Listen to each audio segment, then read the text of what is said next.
ETF index mutual funds నేర్చుకుని stock మార్కెట్లో రాణించాలనుకుంటున్నారా? వెంటనే ఈ నెంబర్కి కాల్ చేయండి.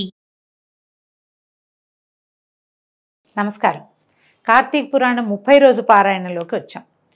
ఈ రోజున కార్తీక బహుళ అమావాస్య. రేపు ఉదయం నుంచి మనకి మార్గశిర మాసం మొదలవుతుంది. మార్గశిర మాసపు తొలి రోజుని మనం పోలిపాడ్యమిగా జరుపుకుంటాం. అయితే అమావాస్య నాడు కూడా దీపాలు పెట్టుకుని పోలిపాడ్యమి నాడు జ్వాలా తోరణాన్ని అంటే నీళ్లల్లో వదులుతాం దీపాలని, అది రేపు చేసుకుంటాము. ఈ పురాణపు శ్రవణాన్ని పూర్తి చేసుకుని పాడ్యమి నాడు దీపాలు నీటిలో వదిలిపెట్టడంతో పోలిపాడ్యమి కథాశ్రవణంతో కార్తీక మాస వ్రతం పూర్తవుతుంది. ఈ వ్రతాచరణ సాధారణంగా కష్టమేనండి. పూర్వకాలం కార్తీక వ్రతం కష్టం అనుకునేవాళ్ళం. ఇప్పుడు ఇటీవల కాలంలో కార్తీక పురాణ శ్రవణం మనకి సులువైంది. పొద్దున్నే స్నానం చేయటం సులువైపోయింది. దేవాలయ దర్శనాలు సులువుగా అవుతున్నాయి. కొంతమంది అటు ఇటు తీర్థయాత్రలు కూడా చేస్తున్నారు. నదీ స్నానానికి అవకాశం తీసుకునే వాళ్ళు కూడా చక్కగా కనపడుతున్నారు. ఈ సులువైన ఈ కార్తీక వ్రతాచరణ, దీనికి కారణం సోషల్ మీడియా అని మనం అనుకోవాల్సిందే అనుకోండి. ఏటా చేయటం, మన తర్వాత తరాల వాళ్ళకి కూడా దీన్ని ఎంతో కొంత అలవాటు చేయటం చాలా అవసరం అండి. కార్తీక వ్రతాల వల్ల లభించబోయే పుణ్యాలు, లభించబోయేటువంటి విష్ణు వైకుంఠవాసము, స్వర్గవాసము, కైలాసవాసము కంటే కూడా ఆరోగ్యం ఎక్కువ సిద్ధిస్తుందండి. ఈ కాలంలో మనం ఉదయకాలమే పొద్దున్నే లేవడము, నిద్ర తగ్గించుకోవటము, తెల్లవారుజామునే స్నానం చేయటము, సూర్యనారాయణమూర్తిని యథావిధిగా నమస్కారం చేసుకోవటము, దీపాలు దానం చేయటము, దీపాలు ఇతోధికంగా దీపాలు పెట్టటము, నదీ స్నానము, ఇవన్నీ కూడా ఆరోగ్యాన్ని పెంపొందిస్తాయి. తర్వాత వచ్చేటువంటి మార్గశిర మాసం మరీ కష్టసాధ్యమైన మాసంగా చెప్తారు. చలికాలం పెరిగిపోతుంది. చాలామంది పెద్దవాళ్ళు చూడండి, డిసెంబర్లో ఎక్కువగా మరణ వార్తలు వింటాం.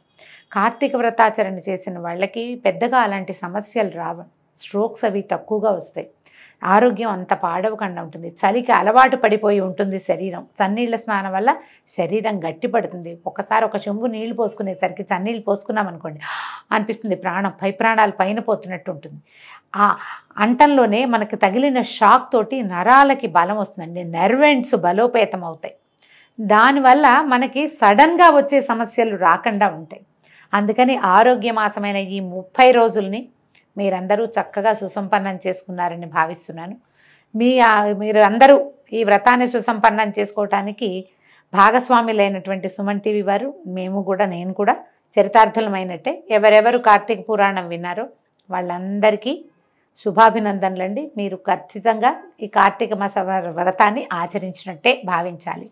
అయితే మనం పురాణంలోకి వద్దాము.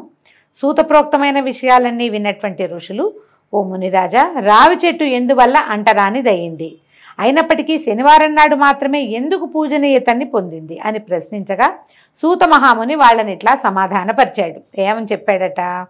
పూర్వము క్షీరసాగర మథనంలో లభించిన అనేకానేక వస్తువులలో లక్ష్మిని, కౌస్తుభాన్ని శ్రీహరికి సమర్పించి తక్కిన సంపదనంతా దేవతలు తీసుకున్నారు. అయితే శ్రీహరి శ్రీదేవిని వివాహం చేసుకోదలిచాడు.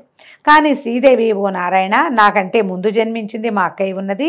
ఆ జ్యేష్ఠకు పెళ్లి కాకుండా కనిష్టనైన నేను కళ్యాణమాడ్డం పాడిగాదు గనక ముందు ఆమెకు మనువుకై సంకల్పించమని కోరింది.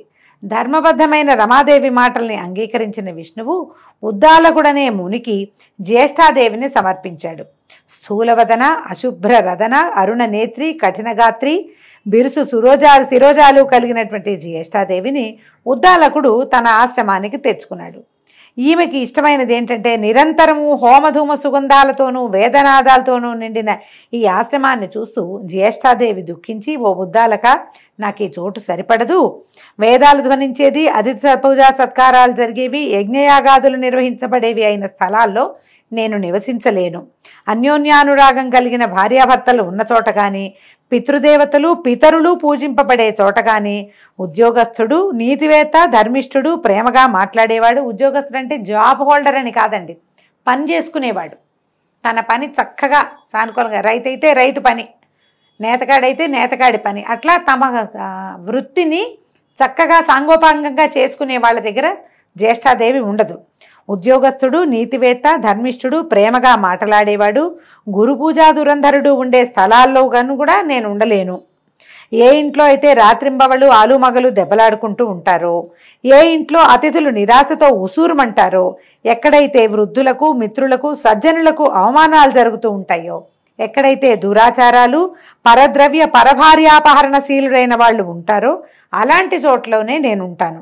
కళ్ళు తాగేవాళ్ళు, గోహత్యలు చేసేవాళ్ళు, బ్రహ్మహత్యాది పాతక పురుషులు ఎక్కడుంటారో నేను అక్కడ ఉండటానికే ఇష్టపడతాను అంది. అంటే తాగుబోతు వాళ్ళు ఉన్న చోట జ్యేష్ఠ అదే ఉంటుందండి. మన కర్మవశాత్తు కలియుగారంభంలో ఎటా ఉన్నారో కానీ మానవులు ఇప్పుడు తాగని వాడు లేడు. తాగని వాళ్ళు ఉన్న ఇళ్ళు ఉన్నాయి, లెక్క పెట్టచ్చు మనం. తాగుబోతనం అత్యంత సహజమైన విషయంగా, అది హీరోయిజంగా కూడా భావింపబడే కాలంలోకి వచ్చేసామండి మనం. అన్ని కొట్లు మూతపడతాయి కానీ తాగుబోతు కొట్లు మాత్రం మూతపడవు. మన పరిస్థితి అది. అయితే ఇలాంటప్పుడు జ్యేష్ఠాదేవి వీళ్ళందరి ఇళ్లలోనూ ఉంటుంది. వీళ్ళకి ఎప్పుడు ఏదో ఒక సమస్య ఉంటుంది. వాళ్ళ వల్ల ఆ ఇల్లంతా సమస్యల భూయిష్టంగానే ఉంటుంది. ఇది పురాణంలో చెప్పబడిందని నా సొంత మాటలు కావు, నా ఉద్దేశం అదే. నాకు కూడా అలాంటి ఉద్దేశమే ఉంది. పురాణంలో ఖచ్చితంగా చెప్పబడింది. రావి మొదట్లో జ్యేష్ఠావాసం ఎలా కుదిరింది, అప్పుడు ఈయన ఏం చేశాడు, ఈ ఉద్దాలకుడు మామ ఏమిటి ఇవిడి ఇట్లా బాధపడుతోంది, భార్య కదా ఆమెను బాధ పెట్టకూడదు, ఆమెకి నచ్చిన పని చేద్దాం అని ఆలోచించి ఈయన ఏం చేశాడు, వేదవిధుడైన ఉద్దాలకుడు కించిత్తు నొచ్చుకున్నవాడై, ఓ జ్యేష్ఠ, నీవు కోరినట్టుగానే నీకు తగిన నివాస స్థానాన్ని అన్వేషించి వస్తాను, అంతవరకు నువ్వు ఈ రావి చెట్లు మొదట్లోనే కదలకుండా కూర్చోమని చెప్పి ఆవిడని ఒక రావి చెట్టు మొదట్లో కూర్చోబెట్టాడు. భర్త ఆజ్ఞ ప్రకారం జ్యేష్ఠాదేవి రావి చెట్టు మొదల్లోనే అలాగే ఉండిపోయిందట. ఎన్నాళ్లకి ఉద్దాలకుడు రాకపోవడంతో పతి విరహాన్ని భరించలేని పెద్దమ్మ పెద్ద పెట్టున ఏడవటం మొదలుపెట్టిందట. ఆమె ఏడుపు వైకుంఠంలో ఉన్న లక్ష్మీనారాయణుల చెవులలో పడ్డాయి. వెంటనే లక్ష్మీదేవి, మా అక్కయ్యను ఊరడించవయ్యా అని బతిమలాడింది భర్తను. మా అక్కకి ఏదో కష్టంగా ఉంది, ఇది ఇప్పుడు కూడా చేస్తాం మనం. అక్క చెల్లెలకి ఏదైనా ప్రాబ్లం వస్తే భర్తను అడుగుతాం, వాళ్ళ ప్రాబ్లంలో ఉన్నారు సాయం చేయమని అడగము. సాక్షాత్తు శ్రీమన్నారాయణుడు ఆయన చేయకేం చేస్తాడు.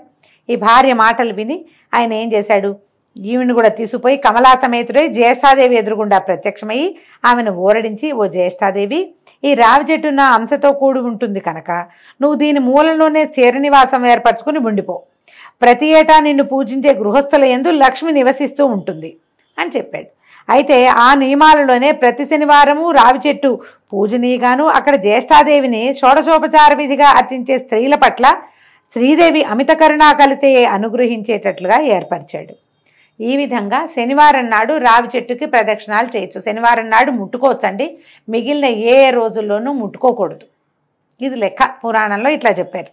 ఓ ఋషులారా, సత్యభామకు శ్రీకృష్ణుడు చెప్పినట్లుగాను నారదుని చేత పృథు చక్రవర్తికి చెప్పబడిన విధానంగాను నేను మీకు ఈ పద్మపురాణాంతర్గత కార్తీక పురాణాన్ని వినిపించాను. ఎవరైతే ఈ కార్తీక మహాత్మ్యాన్ని చదువుతున్నారో, వింటున్నారో, వినిపిస్తున్నారో వారు సమస్త పాపాల నుండి విడిబడి విష్ణు సాయుధ్యాన్ని పొందుతున్నారు అని సూతుడు చెప్పగా విని సంతసించిన ఋషులు అక్కడి నుంచి బదరీవన దర్శనాకాంక్షులై పయనమయ్యారు. అంటే కార్తీక మాసం అయిపోయాక మార్గశిర మాసంలో ఋషులందరూ నైమిషారణ్యం నుంచి బదరికాశ్రమానికి, అంటే మనం తెలుసుకున్నదే బదరీనారాయణుని సేవించడం కోసం బద్రీనాథ్ అని చెప్పుకుంటాం కదా, అక్కడికి ప్రయాణమయ్యారటండి. దీంతో మన 30 రోజుల కార్తీక పురాణ శ్రవణము పూర్తయిందండి. వచ్చే సంవత్సరం మళ్ళీ ఇలాగే కార్తీక పురాణాన్ని వినిపించే ప్రయత్నం చేస్తాం. సావధానంగా విని మీ కార్తీక వ్రతాన్ని సుసంపన్నం చేసుకోండి. నమస్కారం.